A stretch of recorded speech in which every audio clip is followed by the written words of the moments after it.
So ಅವ್ರಿಗೆ ಏನಾದ್ರು message ಕೊಡೋದಾದ್ರೆ ಅಥವಾ ಅವರು ಈಗ ರ್ಯಾಪಿಂಗ್ ಸ್ಟಾರ್ಟ್ ಮಾಡೋದಾದ್ರೆ what you suggest, right, listen or probably ನೀವು ಬಿಜು ಇದ್ದೀರಾ or any seniors, contact them.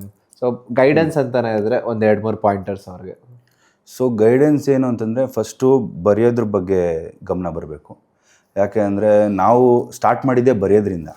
ಆಮೇಲೆ ಹಾಡುಗಳು ಚೆನ್ನಾಗಿ ಕೇಳೋಕ್ಕೆ ಸ್ಟಾರ್ಟ್ ಮಾಡಬೇಕು. ಬರೀ ಒಂದು ಪರ್ಟಿಕ್ಯುಲರ್ ಆರ್ಟಿಸ್ಟ್ ಆಗಲಿ 2-3 ಆಗಲಿ ಆ ಥರ ಬೇಡ. ನೀವು ಎಲ್ಲರೂ ಕೇಳಿ, ಎಲ್ಲರ ಹಾಡು ಕೇಳಿ, ಎಲ್ಲರ ಹಾಡಿಂದ ನಿಮ್ಗೆ ಹೆಂಗೆ ಇನ್ಸ್ಪೈರ್ ಆಗ್ತಿದೆ ಅನ್ನೋದನ್ನು ನೀವು ನೋಡ್ಕೊಳ್ಳಿ.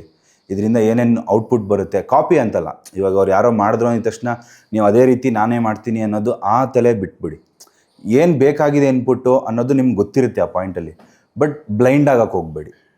ಇಲ್ಲ ನಾನು ಇವ್ನು ಹಿಂಗೆ ಇದ್ದಾನೆ, ಇದೇ ಥರ ನಾನು ಏನಾದರೂ ಮಾಡಿಬಿಡ್ತೀನಿ, ಇದೇ ಥರ ಅನ್ನೋದನ್ನ ಬಿಟ್ಬಿಡಿ. ಸೊ ನಾನು ಸ್ಟಾರ್ಟ್ ಮಾಡಿದಾಗ ಫಸ್ಟು ನಾನು ಇದೇ ಥರ ಏನಾದರೂ ಮಾಡ್ತೀನಿ ಅಂತ ಸ್ಟಾರ್ಟ್ ಮಾಡಿ ಬರೆಯೋ ಟೈಮಲ್ಲೇ